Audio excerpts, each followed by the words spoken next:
Hey everyone, and welcome to my Advanced Rogue PvP guide. If you're looking for a video where we read the ability tooltips and go over the most surface level things, then this is not the video for you.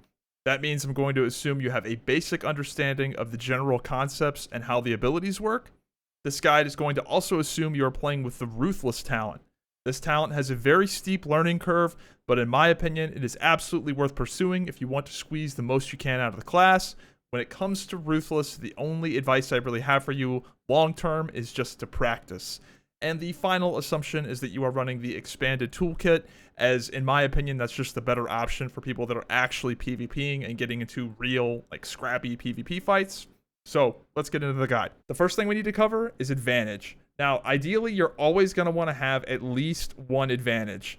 This sounds easy to do, but trust me, it's not. Managing your advantage, when to spend it, when to save it, when to generate it with your abilities, when not to. This is the thing that's going to separate the men from the boys. This is the thing you're never going to do perfectly, the thing you can always improve on. Micromanaging all the things surrounding advantage is crazy. So here's a few reasons why you want to make sure you have at least one advantage on the rogue. First up is having access to improved Thump. Your silence going from a 1 second silence to a 4 second silence is a big deal. Now, notably with Thump, it doesn't spend the advantage. It only requires the additional advantage to get the effect. So as long as you have it, you're good. It doesn't actually use it. And this is, you want to have this in your back pocket. A good 4 second silence at the right time is going to really, really hurt somebody, especially when you factor in, a Thump into a Doublestrike Thump. When both of those are advantaged, that's just a nasty combo. Next up, we have being able to CC break with Umbral Cloak. Having this in your back pocket when you need a second CC break, especially when you're fighting tanks that really hit you with stun to stun, really helpful. Next up, we have the additional second longer on the kick stun, as well as making your kick a 360-degree radius around your character. This does have some drawbacks. This isn't always the greatest thing, but it's nice most of the time. And finally, and most importantly, the cheaper 30 stamina dodge that's also faster and has crazy momentum carryover depending on the terrain. We'll come back to the dodge in a minute, but even just the dodge alone is enough of a reason why you really don't want to be spending all your advantage, in my opinion. Now, there will be instances where you might double spend advantage. Some of that is going to be accidental, especially if you're new to the class, but other times where you intentionally do it will be backstab, double strike, backstab. If you really need a burst of damage all out at once, this is a great combo because you still have the initial backstab off cooldown due to Relentless. Next up, if you use kick, the way I use kick, I kind of use it as a secondary CC out of a silence. So a well-timed kick is worth spending your one last advantage on, in my opinion. Umbral Cloak to break CC, and then if you're running it, Shadow Cascade at an opportune time is a great reason to spend a final advantage. And there are obviously other situations where you might spend the last advantage depending on the situation, but ideally, most of the time, you are not fully dumping your advantage. Now let's circle back to the rogue dodge and why it's so good. The improved rogue dodge is the number one reason, in my opinion, that you should not go below one advantage. So it's got a lot of things going for it. First of all, it costs less stamina. Instead of 45 stamina, it's 30 stamina. Now, if you know how the stamina tree works, you get 15 stamina refunded back to you if you actively dodge a skill during the 500 millisecond window, which is going to happen a lot. So a lot of the time that you use this, it's only a 15 stamina cost. So if you're actively dodging incoming attacks, you can string together a ton of these dodges. Next thing, dodging gives you 100% evasion for 500 milliseconds. This is every class in the game, but Rogue can do this more frequently due to the lower cost. Now, this technically isn't an iframe, but it basically is. Theoretically, somebody with enough accuracy could still have a low chance to hit you through this, but for the most part, you can treat this as an iframe. I think this is just more of a PvE thing, so they can give bosses 200% accuracy so you can't cheese them. I think that's what that's for. But this is very powerful. Defensively, it's incredibly powerful to have little iframe windows that you can dodge really big attacks. And the final and the most obvious benefit to the improved rogue dodge is the insane amount of movement potential this gives you, especially when it comes to dodge jumping on friendly terrain or extending your momentum. There's a lot of really crazy things you can do with the rogue dodge, especially once you get good at the timing and the practice. There's a lot of things that go into it. I have a lot of people ask me how I do this kind of crazy rogue movement, and most of the times you see clips like this, it's me doing a rogue improved dodge into an immediate jump afterward. And the timing for that is pretty quick. It's not instant, like at the same time. It's more like a bam bam, like it's a really quick thing, and you're gonna have to sort of practice it. Now, there are a lot of variables that go into the timing that change it. The number one variable is the terrain you're on. If you're on flat ground, it's easier. If you're going downhill, it's really easy. If you're on an incline, that you have to be very, very tight with the timing. Otherwise, it's not gonna do anything. The second variable, and the thing that is probably the hardest learning curve, is how far do you want to go? If you go look at my older rogue gameplay, you'll find that I'm overshooting people like crazy because I got in the mindset of like, oh, farther is better, more movement is better. But in this instance where you're locked on a plane of travel, you're locked in, you have no air movement when you do this. More is not better. You do not want to overshoot your target. You just look silly and you waste up time. So there are a lot of instances where I time that jump a little bit later. I don't want to go as far. Maybe I'll do a jump dodge instead of a dodge jump, or I just will stay on the ground entirely. You're gonna have to just practice with it a lot. That's really the best thing I can say, is you just have to practice it.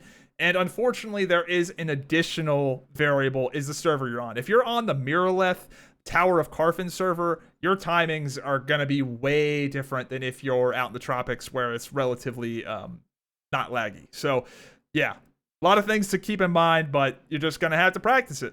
Now let's get into the rogue abilities, and we're going to start off with stealth. Now, a lot of you guys probably think there isn't an unstealth button. Let me blow your mind. I'm sure a lot of you guys are swinging at the air or summoning mounts or doing God knows what else to leave stealth. Don't do that. Just hit the guard button.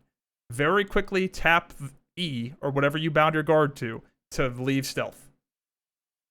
Mind blown. When I discovered that you could very quickly exit stealth by tapping the guard button, it changed the way I viewed the skill entirely, because stealth is useful for reasons beyond stealthing. It generates advantage. It triggers soothing shadows. This skill is phenomenally powerful. It's unbelievably good when a mage blinks away from you and you very quickly stealth, tap E to unstealth, and now you gained an advantage and soothing shadows. Like, it's so powerful. So do not make the mistake of only using stealth for stealth, as silly as that sounds. Now let's get into your bread and butter damage skill, and that is Backstab. Backstab is relatively straightforward in terms of the use case. You always want to backstab at 2 advantage. Assuming you're behind your target, you're at 2 advantage, you better mash that backstab button. That is always the correct play. Using a backstab at 2 advantage will mean it will deal additional damage due to the advantage multiplier and not trigger a cooldown due to the Ruthless talent. Now, there are some instances where you're going to want to double backstab or do a full advantage dump, triple backstab with Doublestrike.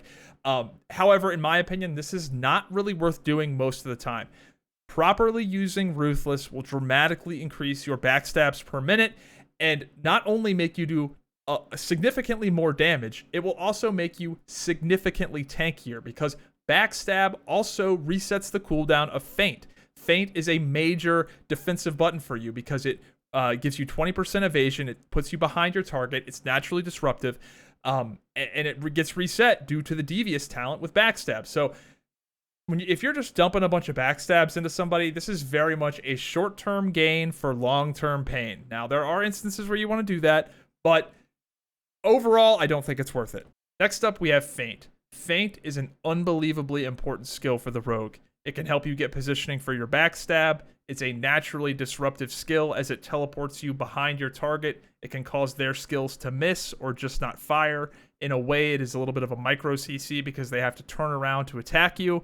It grants you 20% physical and magical evasion for 7 seconds. That is a huge defensive value. And most importantly, it grants you an advantage on your next weapon combo finisher. This skill is crazy good and just highlights how good being disciplined with Ruthless is. Because when you combo this with proper Ruthless usage, you create a synergy. where backstabs create more feints, and those feints create more backstabs. So the more you backstab, the more you feint, and the more you feint, the more you backstab. That is why it is critical that you get good with Ruthless and you stay disciplined on your backstabs, and do not backstab below 2 advantage because that messes up the whole cycle. Next up, we have Thrash. The value of Thrash is purely in the fact that it generates advantage. The bleed is just a bonus. Even if your target has a fresh bleed on it and you need advantage, go ahead and do the Thrash combo. Just use this skill when it makes sense and you have less than 2 advantage. In terms of the Thrash combo, people get obsessed with using this with Flurry or comboing with specific abilities. It doesn't matter. Just mash the Thrash key when it's up and you need advantage and hit whatever else you were hitting at the time. You don't need to combo it with specific things. It does not matter. You don't overthink this ability. It's an advantage button. Next up, we have Flurry. Flurry is primarily a filler skill that you hit when you have nothing else better to do. That doesn't mean the skill is bad, but it's not something that needs to be high up on your priority list. The attack speed bonus is not something you should be micromanaging or prioritizing in any serious way. With the rogue, there are many more other higher priority things. Like if you have 2 advantage and you can backstab, do that instead of worrying about the attack speed bonus or hit that critical CC at the right time. The attack speed bonus is not something you should even really be thinking about. With this skill, a lot of people think they need to ration it, but that's not really the case. Do not worry about dumping all 3 charges all at once. If you have nothing else better to do, go ahead and dump all 3 charges. Remember that this ability recharges on your basic attack finishers, which you get 2 of if you do the full chain. And honestly, it's kind of a good value to dump all 3 at once because naturally, as you play, you're going to get 2 charges back at the same time if you do a finisher combo. And then the third, a lot of times, will naturally cool down on its own while you're doing other attacks and things. So don't micromanage this ability. The big thing you want to worry about with Flurry is not interrupting your own basic attack combos to get the Flurry off. Yes, it will extend the combo. But if you're using a ranged weapon, it'll interrupt it. It gets a little weird with that. So the main thing with Flurry is you really want to be making sure that you're finishing your full weapon combos. Like if you're 3 or 4 steps into a weapon combo, go ahead and finish the full thing. Unless it's a 2 advantage backstab situation or a critical CC situation, go ahead and finish the combo. That's the main thing, is you want to make sure that you're taking advantage of resetting the skill with your basic attack combos when you can. Next up, we have Throw. Throw is a deceptively powerful ability. Throw does a lot of damage considering how fast the cast time is. It does 100% weapon damage in 0.3 to 0.4 seconds depending on your attack speed, and can bounce to multiple targets, and applies a bleed. This is one of the most high value skills in the entire game in my opinion. This skill at a baseline level does a ton of damage. It does so much damage that, in my opinion, if you have 2 charges, and even if your target has a bleed, go ahead and fire this off. I think it's worth it. It's just a really, really good damage to cast time, animation time value.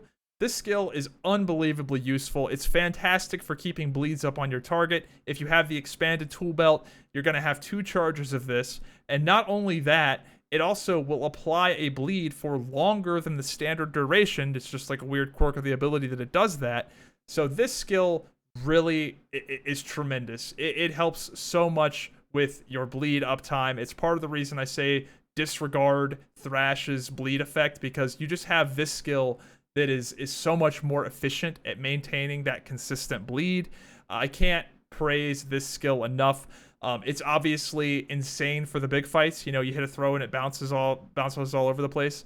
That's obviously crazy good. But even in single target, I am singing this skill's praises even in a purely single target context, because it does a lot of single target damage for the cast time, and it's fantastic for keeping that consistent bleed up. Speaking of bleeds, let's talk about Lacerate. Throw is a very important ability when it comes to Lacerate, because it's going to allow you to consistently apply hemorrhages with your Lacerate. So Lacerate is something that I think a lot of rogues just either don't use or underuse pretty severely. So let's get some of the math out of the way. A 2x advantaged backstab is better than a lacerate that applies a hemorrhage. An advantage backstab is always better than a lacerate that applies hemorrhage. It's just the way it works. It's just the way it maths out. It does more damage. It also does the damage instantly, and it resets feint. It can't be dispelled.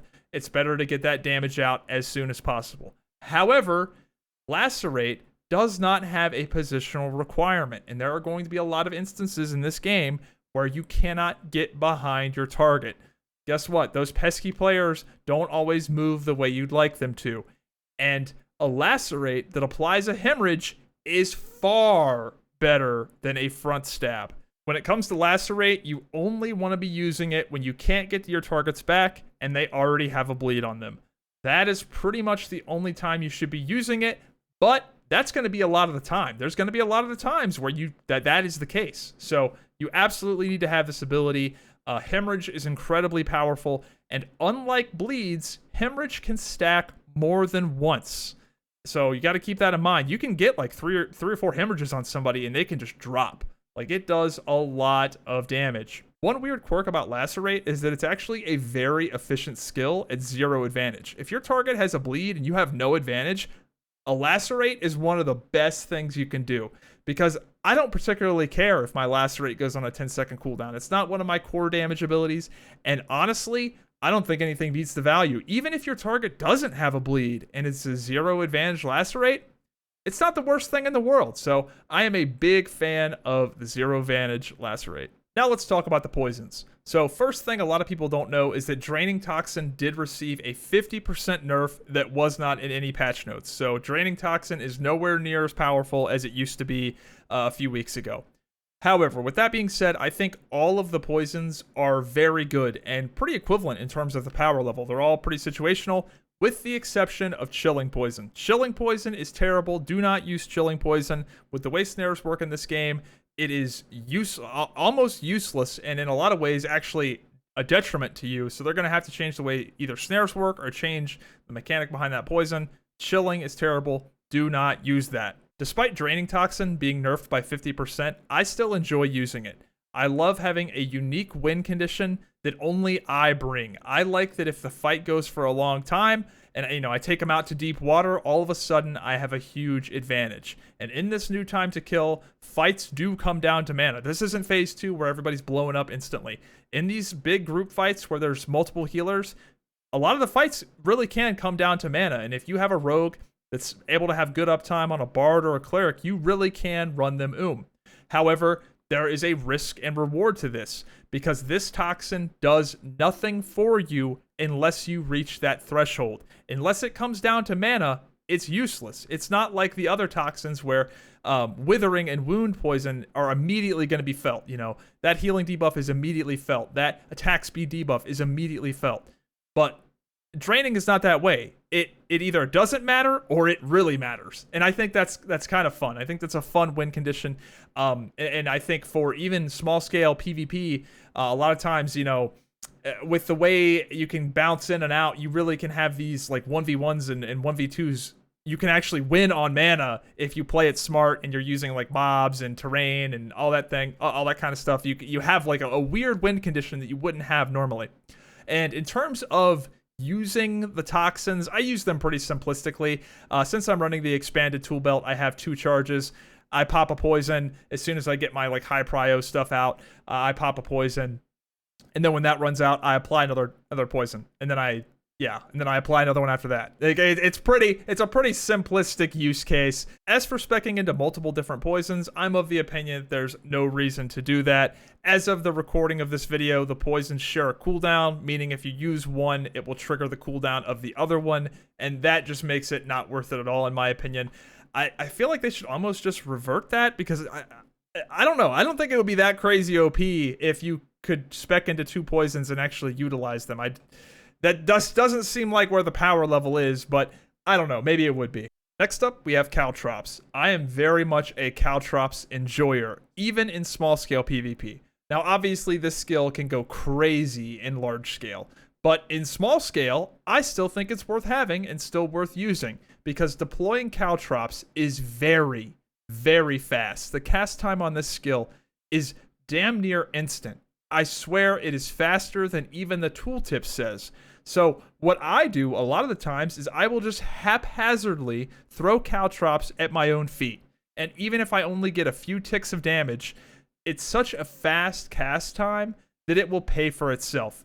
And sure, sometimes the fight immediately moves and I get very little value out of it, but it's so fast that I think it's worth throwing down, because there are a ton of instances where even in small scale PvP, you get a ton of value out of the skill. That they either can't move, it's a small room, or they're forced to move out of it, and that throws them off their game. I just think this ability is fantastic. A lot of the times you're going to use it and it's going to do nothing, but it doesn't really cost you much because the cast time is so quick. And then there's going to be times where this ability goes absolutely insane. Even in small scale PvP, this thing can pop off. So I am a huge enjoyer of this skill. Next up, we have Smoke Bomb. Smoke Bomb is an ability that applies a buff to yourself as well as a debuff to potential enemies that are hit by it. So you have to keep that in mind. It does both things. So you definitely, ideally, want to be using Smoke Bomb on top of your enemies so you double dip, because the debuff from Smoke Bomb lingers even if they leave it. Smoke Bomb is an ability that can be used offensively and defensively, or simultaneously offensively and defensively at the same time. Defensively, due to the fact that you get the increased evasion as well as your enemy having reduced accuracy, and you get the re-stealth spam that triggers Soothing Shadows. And offensively, due to the fact that you can generate a bunch of advantage through re-stealth spam. Now, ideally, you can use it simultaneously for both offensive and defensive uses, and that's the way I like to use it. Ideally, I will try to only use Smoke Bomb after I've used all my other advantage generating abilities, and that will be a decent bit into the fight. So there's a good chance I've taken a good bit of damage at that point. So I'm getting both the healing benefit from Soothing Shadows, and I'm getting the advantage spam generation, and I'm not really stepping on the toes of my other advantage generating abilities. So I try to hold on to this until I have no other way to generate advantage, and usually by that point I've taken some damage as well. Up next, we have Sap, and this ability is not complicated. Just use it when you have 10 stacks of your toxin up and you need an advantage. Do not overthink this. The heal is pretty much just a bonus. It's such a long duration, and it's not that big of a heal, so even if you use it at 100% health, there's still a really good chance it's going to get good value for you, because by the time it goes off and by the time it starts healing you, you're probably going to take some damage at that point. And also, it's a relatively short cooldown, and you don't really want to be sitting on your advantage abilities for the most absolute ideal time. So as soon as I hit 10 stacks, I just let this one rip if I need an advantage. Next up, we have Grappling Hook. I'm not going to spend too much time talking about this ability because everybody knows what it does. It's one of the most fun abilities in the game, but I am going to give you one tip, and that is that this ability is incredibly good in the water. This allows you to move through the water faster than anyone else, and in particular, dive. You can get depth underwater extremely fast with this ability, so if you've never thought to use this in the water, give it a try. Up next, we have Deathmark, and this is one of the first abilities that I do not use.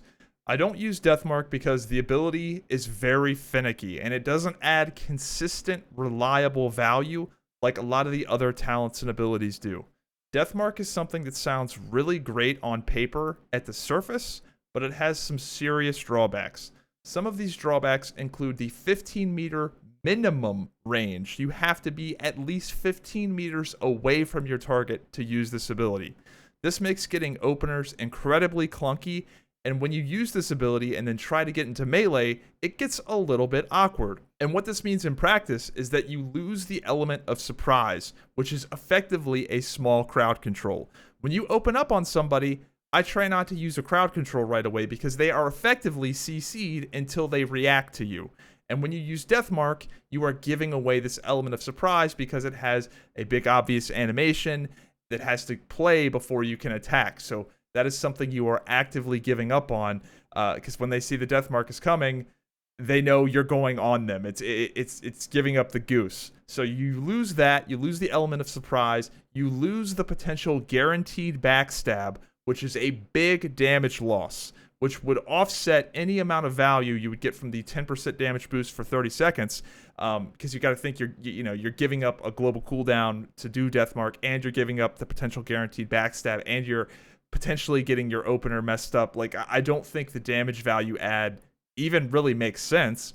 And then there is a very, very high likelihood that you have to switch targets. Like, this PvP isn't just like this train one target thing. Like, sometimes the guy gets away and you have to switch to a different target, or the, things evolve and change. And there's a good chance the fight will last longer than 30 seconds, even in this new time to kill. So you're not going to be getting that heal effect. Maybe in phase 2, when everybody was instantly exploding, this was a lot more valuable. But now in the new TTK, fights last a really long time. Deathmark is just one of those skills that sounds really good on paper, but really falls apart in practice.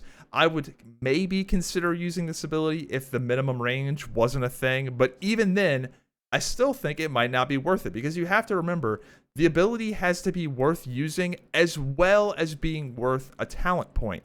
So I just am not a fan of this ability. Next up, we have Shadow Cascade, which is another skill I don't use. That doesn't mean I dislike this skill. In fact, I used to use this skill back in phase 2 in the old TTK. This can be an incredibly powerful skill. Don't let me be a hater on this skill. But it's just not something that I like for my particular build in most of the situations that I'm in. I just think there are other better value adds. So the skill can hit really hard. It can apply bleeding, expose, and hemorrhage all at the same time. It's very powerful. But it does have some serious drawbacks that a lot of people don't consider, especially in this new TTK, where this is kind of a one-and-done ability. You're usually not going to get multiple of these off in a fight. Number one drawback being that this ability has a long cooldown at 1 minute and 30 seconds. So this, for the most part, you're getting this off once a fight.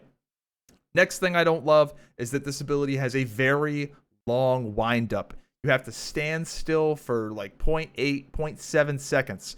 If the person you're fighting knows about rogues, like, they can actively dodge this. And it's an action ability. This is not a tab ability. And you got to keep in mind, in Ashes of Creation, people have insane movement.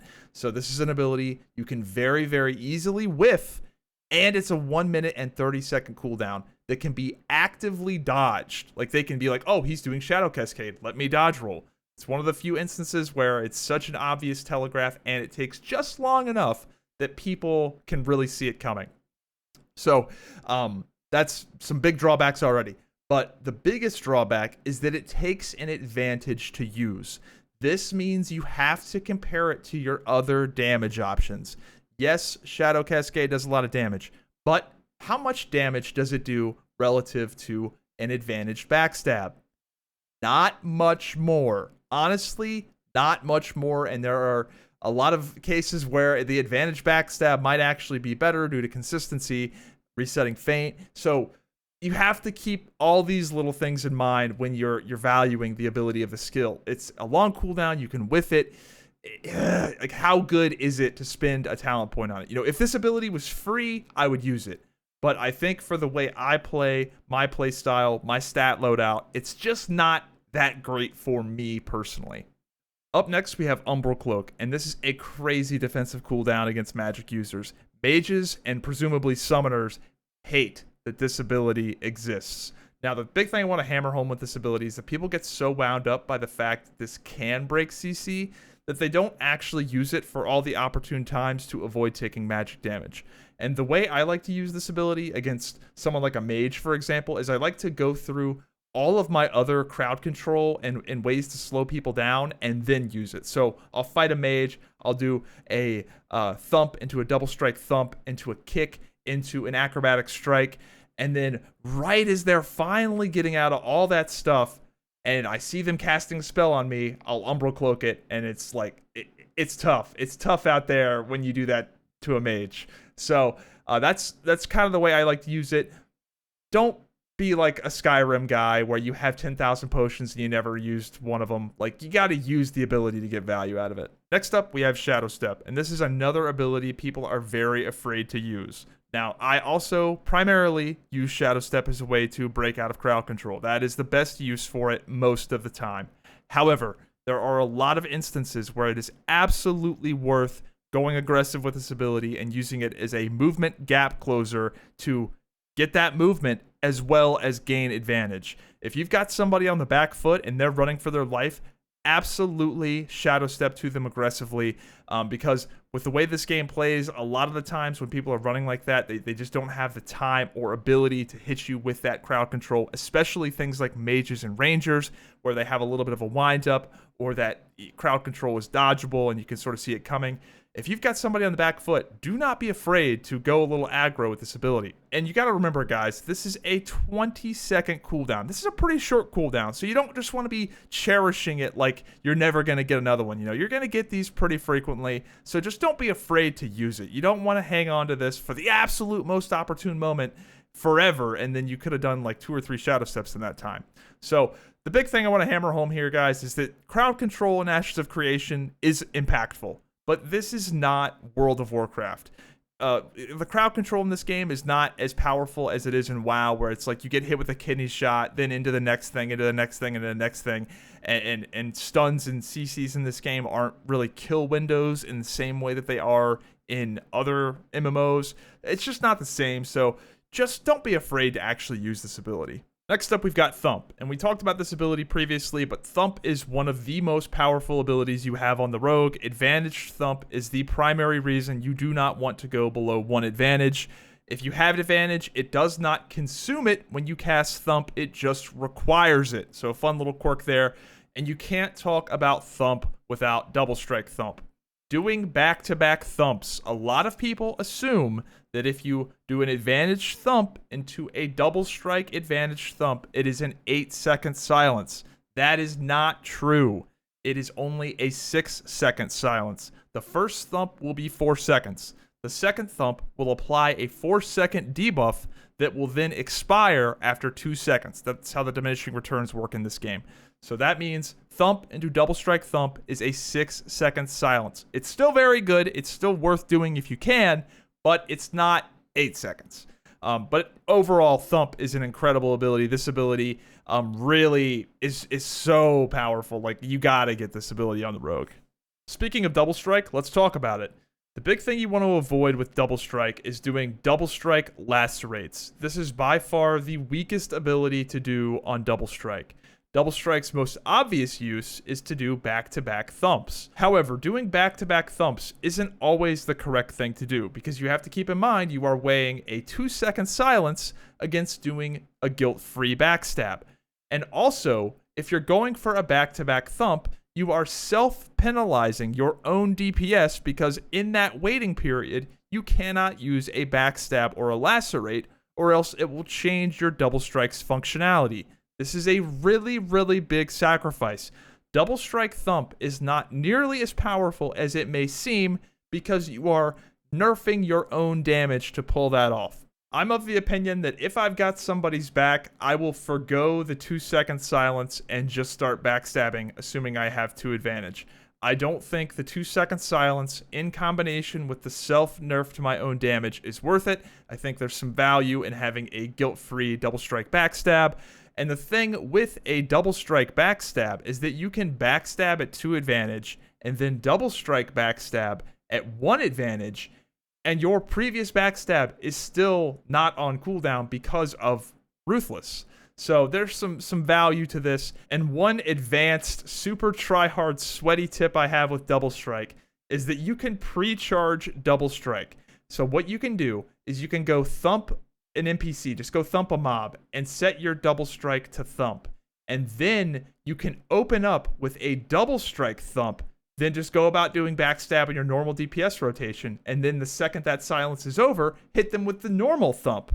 So you can pre-charge the effect you want on your opener. So it's just something to think about. It doesn't expire or reset. Next up, we have Kick. Kick is a 3-second trip, aka stun, that can be upgraded to a 4-second, 360-degree AoE stun if you have advantage. Now, I am of the opinion that in most applications, a non-advantaged kick is actually better than a kick with advantage. I am of the opinion that consuming an advantage for 1 extra second of a trip, plus making the ability worse in a lot of ways because you're lowering the effective range of the ability, because it now becomes an action ability that you can miss, and you have to maintain that range for it to fire off. With a non-advantaged kick, you can get to a mage for a millisecond, hit your kick button, they can blink away, and by the time they blink away, that kick will fire, and they'll be in a stun despite the fact that they're 20 meters away from you.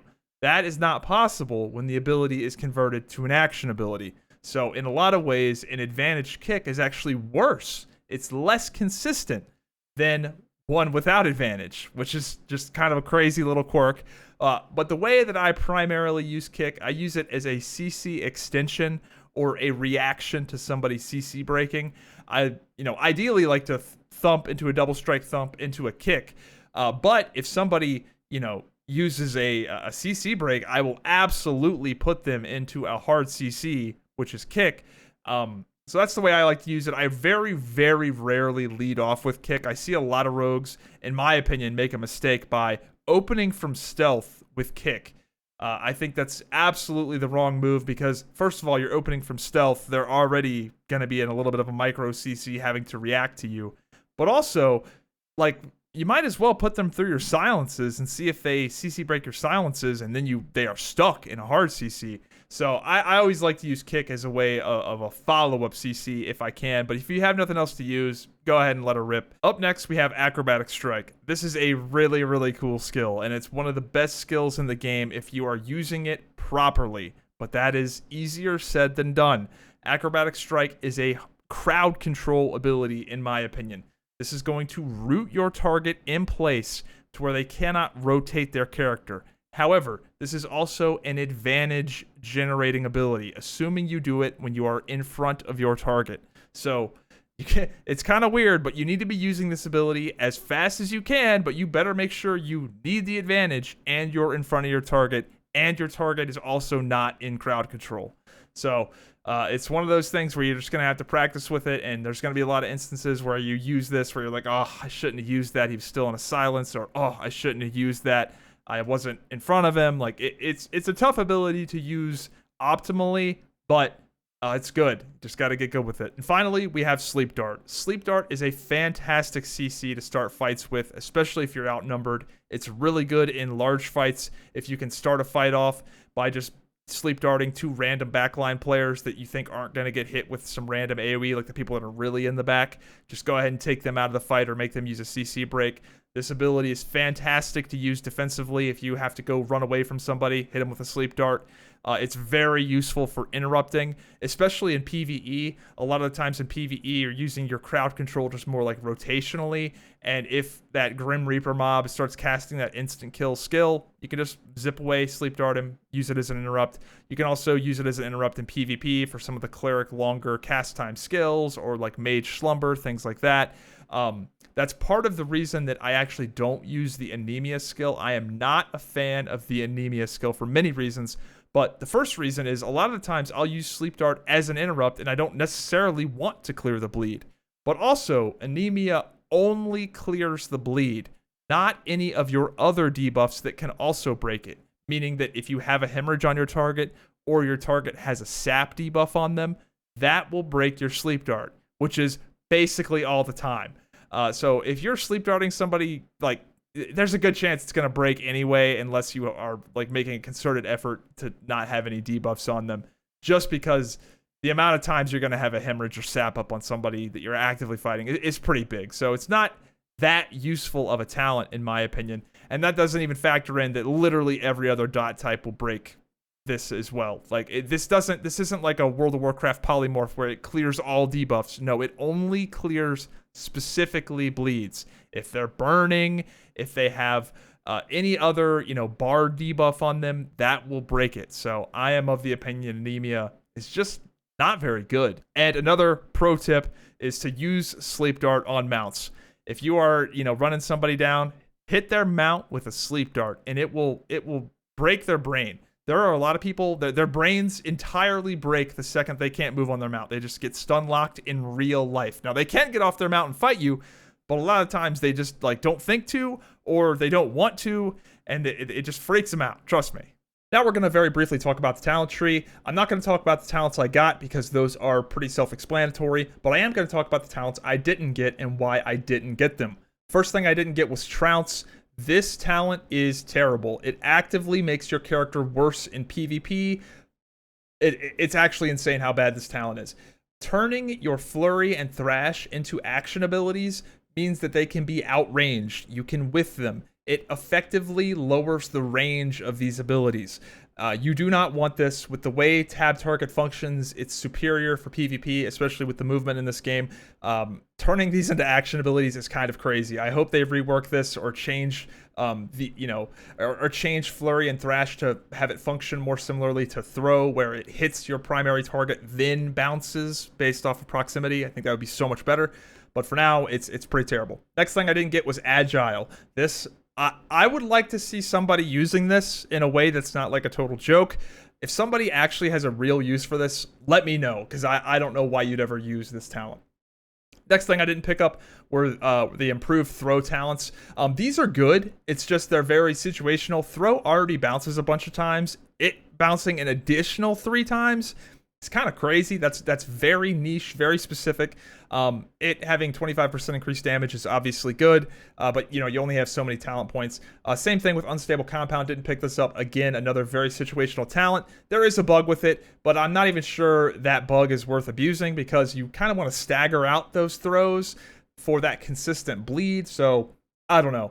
These aren't bad talents if you're, a big group guy and that's all you do, but I think they're just really niche. And I think Unstable Compound is cool. I hope they rework it into something more useful more of the time. Next thing I didn't get was Anemia. This talent, this is not a get out of jail free card when it comes to Sleep Dart. It only removes bleed. It does not remove your sap dot. It does not remove your hemorrhage dot. It does not remove any of the other 10 million dots in the game. It's only bleed. So I don't think it's worth the talent point at all. Next thing I didn't get was Shiver Vapor. Chilled snares are just bad. Even if this kind of applied something that wasn't entirely useless, again, very situational. I don't know, not worth getting. Next thing I didn't get was the second poison. Your second poison shares cooldown with your first poison for some reason, so nobody ever gets this. It's pretty useless. Incredibly niche. I hate it. I did not pick up Shadow Cascade. Shadow Cascade is good ability, as we talked about previously, but in my opinion, for my build, just not worth it. Long cooldown. Not that much better than an advantage backstab, and this takes advantage. So, yeah, didn't get that. Didn't get Deathmark. Talked about that. Very clunky. Not my favorite. Also, did not get Cold Embrace because that's part of Deathmark. Now let's talk about weapons. And this is probably not what you're going to want to hear, but for the most part, just use whatever has the best stats. Whatever you currently have that has the best stats is probably the best choice. The weapon tree effects just don't matter that much relative to the stats, and this is coming from somebody that really enjoys like the perfect timing effect on the energy wands. It just doesn't matter. The stats are going to matter more most of the time. And for my specific build and playstyle, I literally do not care what kind of melee weapon I have because I don't use it. I don't use my melee weapon at all for basic attacks, even while in melee range. Now, I know a lot of you guys are going to think, what? That's really weird. Why are you doing that? Well, the reason I do that is consistency. Now, melee attacks, in theory, should do more damage. They have higher damage numbers and they can cleave. That should be the superior option, right? No. In practice, that is not actually how it plays out in real PvP. In real PvP, the player movement is so crazy that you're going to find yourself whiffing a lot of these basic melee attacks.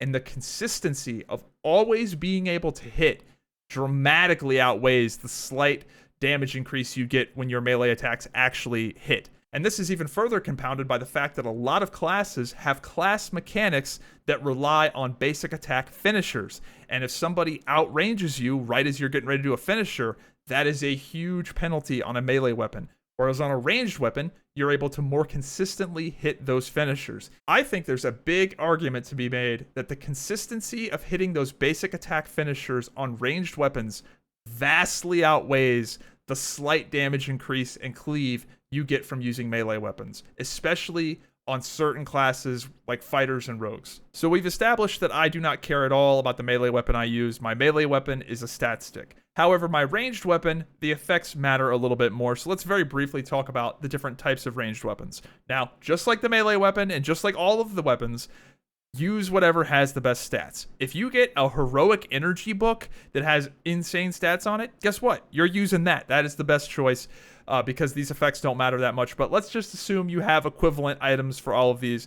Let's start off with a physical energy wand and offhand. This is probably the flashiest in terms of the effect, the weapon skill tree effect. Perfect timing can increase your DPS and utility pretty significantly because you can lower a cooldown by 5 seconds. This sounds better than it actually is. In practice, a lot of the times you're not going to have like a really sexy button to reduce the cooldown on. But even if you dump it on like a Flurry and lower the cooldown of a Flurry, it's not the worst. But in practice, a lot of the times it's not that great. It can be, but it's not, again, not that great. Next up, we have the Physical Energy Spellbook, which in my opinion is just inferior to the wand. I think the faster attack speed on the wand is just better because you can weave it in between your cooldowns a lot easier, and you can get you can squeeze a little bit more out of those basic attacks. But again, if you have a Physical Energy book with cracked out stats, that is the best choice. Now on to the bows. If I had to pick the overall best ranged weapon in most situations, it would probably be the longbow. It has a slightly longer range, but most importantly, it has the best weapon status effect most of the time, which is wound. Wound is very good to have. You really can't have too much of it. It's always good to have a lot of redundancy in groups, especially in PvP on wound. And it's also bugged. The longbow is still bugged and applying way too many healing debuffs. There are some downsides to using the longbow, especially with the playstyle I have where I'm really heavily leaning on my ranged weapon even in melee, and that is that the longbow has a slower movement speed. It is slightly slower to use the longbow and move around compared to the shortbow. So that's kind of a big deal, honestly. And the other thing I don't love about it, especially when it comes to the rogue, is it has a slower cast time. So you're going to have less efficiency weaving it in between your skills. You know, if you have a skill that comes up in 0.3 seconds, guess what? You can weave the shortbow in and get an attack in that amount of time on the shortbow, but you can't do that on the longbow. So you miss some efficiency. You're going to be a little slower run speed while using it, but it's still probably overall the best because it has the wound effect, it's bugged, and it's got slightly 5 meters longer range. And finally, we have the shortbow, which is my favorite overall ranged weapon. You retain the movement speed while you're using it, so you're faster than the longbow, and it attacks quickly, meaning you can really optimize weaving it in and out of your core abilities. There are many instances with the shortbow where you can squeeze in attacks that you just could not do with any other weapon, with maybe the exception of the wand. But the shortbow is actually faster than the wand. Anybody that's a shortbow advocate like I am will tell you, like, the shortbow, man, it's just so quick, and you can really sneak it in between attacks better than any other weapon. So I really like that. Now for my build, playstyle, and stat loadout, the shortbow, in my opinion, is the best choice for me, and it slightly beats out the wand because it gives me access to inner fire. Inner fire is not something you can get with the magical weapons, and a lot of people are probably listening to this going, what? Inner fire? Isn't that like 0.00 whatever percentage? Like, that's like nothing. Why? That's terrible, right? Well, have you evaluated it when you have as much health as I do? My build specifically is going to get more value from inner fire than you can even imagine. Now, let's go through the reasons why. The first reason is obvious. I have very high health, so I'm going to be getting more out of these percentage heals. Now, these percentile heals aren't that impressive, you know, point whatever percentage, 1%, but when you have as much health as I do, they really add up. And another reason they really add up is that I have very fast attack speed. And rogues in general, the way you play, you're getting a lot of basic attacks off. So I'm just milking this for far more than other classes can. Next reason why this is really good is that stamina on rogues is really, really powerful. Stamina is an exceptionally powerful resource for everybody, but especially for rogues because we have access to that improved dodge. And the thing with inner fire is that it actually can generate you a pretty substantial amount of stamina. It is noticeable, especially if you have fast attack speed, which I do. Next thing that's nice about inner fire is the mana. Now, the draining poison did get nerfed. Now, that nerfed us on how fast we drain other people and how fast we get our own mana back. So you do sort of have to worry about your mana a little bit. In these really, really long engagements, mana matters. Even in 1v1 small scale PvP, you can take people out to deep water and just win on mana. It is an entirely unique win condition. And with Inner Fire, that really plays into that playstyle because you're just getting all these little micro heals and you're getting all this extra mana and extra stamina, and you're just able to weather the storm longer than other people. And it really adds up. And it's one of those things where it's very deceptive how much value this brings. But you just have to go and like actually calculate it, and you're like, wow, okay, that's actually a lot more than I thought it was. Now let's get into the gearing and build / playstyle philosophy. Now, based off that last rant on Inner Fire, you can probably guess that I'm doing something entirely different than most other people are. Most other rogues are just going full out power glass cannon, which is a totally valid way to play. And I'm not saying that in a condescending way at all. If I had a power set, I'd put it on every now and then. But this build, this playstyle, what I'm going for is meant to be a good all-arounder. It's meant to be good in the sloppy, brawly fights. It's meant to be good in 1v1s. It's meant to be good in group fights. It's meant to be serviceable in a lot of different situations. And it's going to give you a lot of utility and win conditions that you might not necessarily get in other situations. So no, this is not the absolute best 1v1 build, playstyle, gear setup, nor is it the best Zerg v Zerg gear playstyle setup. This is meant to be a serviceable playstyle that will give you lots of optionality for all of the different types of gameplay you may run into. And you got to keep in mind, guys, the whole respecking on the fly thing whenever you want to is not always going to be available. So I'm sort of future-proofing this video a little bit with my my thought process here. So yeah, this build, this playstyle, this philosophy is meant to be good in most of the situations. It's not going to be the best 1v1. It's not going to be the best Zerg v Zerg, but I think it's pretty damn good most of the time, and it gives you a lot of freedom, and you can add a lot of value to whatever situation you're in.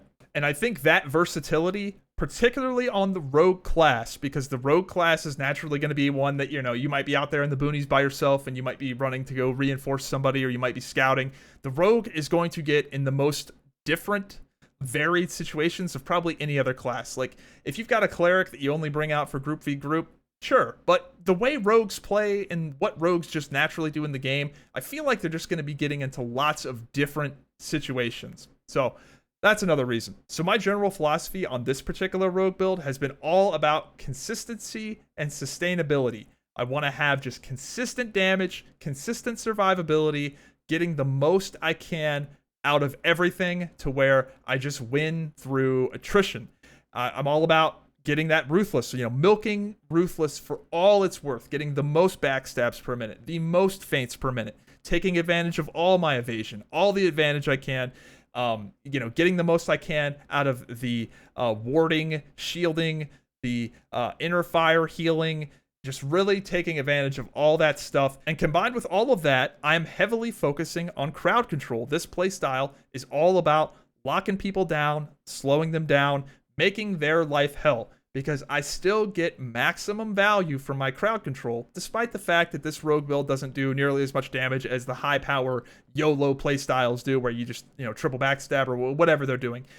It doesn't matter, because I am focusing on locking people down, and while I don't do a lot of damage, guess what my teammates do? They do. And even if I don't do a lot of damage and we're in a small scale PvP thing, I don't need to win in the first round. If this is boxing, I don't need to win in the first round, the second round, the third round. I will stretch this out till the 11th or 12th round, to where I don't punch very hard, but you can't even fight back at that point. So that's the reason why I've been favoring things like health, evasion, mitigation, even things like health regen, depending on the tuning and where that lands. I think that might not necessarily be like a meme. These are stats that people normally kind of scoff at, like health regen, like what the fuck? But like, I don't know. I think there's a place for it. Now, who knows with the current tuning and where we land in the future. I'm trying to sort of future-proof this video. But I would say with the rogue in particular, and with the things that are open to you on this class really is phenomenally designed. The fact that people can have the exact same talents but play it so dramatically different is really cool. So I would say just sort of keep an open mind. Like, you don't have to go all power glass cannon. Like, you just don't have to. And there are some benefits to not doing it, like some serious benefits. And one of the benefits of doing it is it makes gearing easier. You know, if you're going that YOLO high power playstyle, your gear is incredibly pigeonholed. You gotta farm this boss. The only thing, this is the only viable piece for that particular playstyle. But if you're more like open-ended and a little bit more Swiss Army knife about it, you have a lot more optionality. It makes your life easier, and also you get more value from the stats. Power has a diminishing return to where the little bit of power you do have on this build, I think I've got like 160 or something. It's very, very low. But every point of power I get is more valuable than the high power guys because they're hitting that DR curve. So just something to keep in mind. But I would say that's probably my biggest piece of advice is there's a lot of different ways you can go with this, guys. Like, really. Now onto the gameplay section of the video. This first clip is a 1v3 against a rogue, mage, and bard. First thing I'm going to do is hit the mage with a silence. Then we're going to throw down the Caltrops, and I should have Umbral Cloaked this in cap right here. I didn't want to, CC break an in cap, but should have. The magic damage was coming. Oh well. Hit the mage with a kick stun, and we're going to have a really, really good smoke bomb here. This is going to be all three of them in this smoke bomb inside the Caltrops. The Caltrops are putting in work. We're going to end up taking the mage out, and as soon as the mage goes down, I am going to get out of there. I know that I can't overstay my welcome here. Not even going to fight it. Just going to, I know I'm on the back foot. I got to reset a little bit before I go back in, get the breeze stealth, and then the rogue is chasing me. I'm going to hit him with a sleep dart, go immediately in on the bard. I put the bard into a kick stun. I've got the Soothing Shadows healing going. Out of the kick stun, it's going to be an acrobatic strike. He's rooted, can't move anywhere. Rogue's going to pop out, double bomb. We've got crazy evasion right now. Thump, double strike thump on the bard. He's going to go down. And now it's a 1v1 against this rogue, and I'm in a little bit of trouble here. I'm definitely, there he goes with his Shadow Cascade. We're going to go for a combat re-stealth, zip away, go into stealth, go right back in. We just did it for the heal and the advantage. Hit him with a kick stun. Out of this kick stun, I would have had a thump. He was done. And there you go. There's the 1v3, and we have an extra cleric who just happened to be in the wrong place at the wrong time, and we're going to take him out as well. Next up, we've got a 1v8 clip from when I was leveling. These guys, I totally catch these guys off guard. They're fighting mobs, and this is where rogues do really, really well. Rogues thrive in these kind of chaotic environments because we have a lot of CC and we have a lot of mechanics that just thrive off of that chaos. When you have like positional requirement abilities like Backstab and people are distracted and you're able to hit them with CC and then the mobs do a lot of the work for you. Rogues really do well in this kind of environment. And you've also got to factor in, these healers and bards don't have like full mana. So draining poison is going to kick in a lot sooner. And we're going to hit this poor cleric with a crazy CC chain. We're going to hit him with a kick. And then out of that kick, we're going to hit him with an acrobatic strike. So right after the stun, he gets hard rooted. Then after that, he's going to get thumped. And I could have double strike thumped after that, but he's out of mana, so there's no point. I don't bother with the double strike thump. We're just going to start backstabbing. He's going to go down. And a lot of people are going to be like, well, it's not fair. You didn't let all 8 of those guys get ready before you attacked them. It's almost like that's the theme of the rogue. It's almost like a stealth class. You want to play around the opportunistic advantage. And there you go, 1v8. Up next is a fight against one of the more notable tanks on the server, GBK. And what you're going to notice is I slow him down with my CC. So I'm going to hit him with a kick. He's going to CC break it. Out of that kick, I'm going to hit him with an acrobatic strike. He's rooted, can't turn to me. Then I'm going to bomb him so he can't hit me. Then I'm going to hit him with a silence. And then I was going to double strike silence him, but I end up messing that up. But you can see I'm just really slowing down his damage output. He's going to get away from me. I'm going to take that opportunity to re-stealth. Going to shadow step aggressively to him. Maybe shouldn't have done that because he's going to hit me with the tank stun combo. This probably would have killed any other rogue that wasn't as tanky as me. It's just a lot of damage, but I play the tanky build, and it came in handy right there. Up next, we're fighting a tank, and it's not going to go very well. So everything seems okay right now, right? Okay, whatever. And then his friends show up. This is definitely an unwinnable situation. Luckily, I have Umbral Cloak up right there, so I'm able to avoid a good bit of that damage. Maybe a CC right there. I'm not sure what that guy hit me with, but luckily, we're going to avoid that. And I'm thinking here, like, all right, maybe I cleared enough distance that they can't see me. Oh, no. They definitely see me. Clear as day.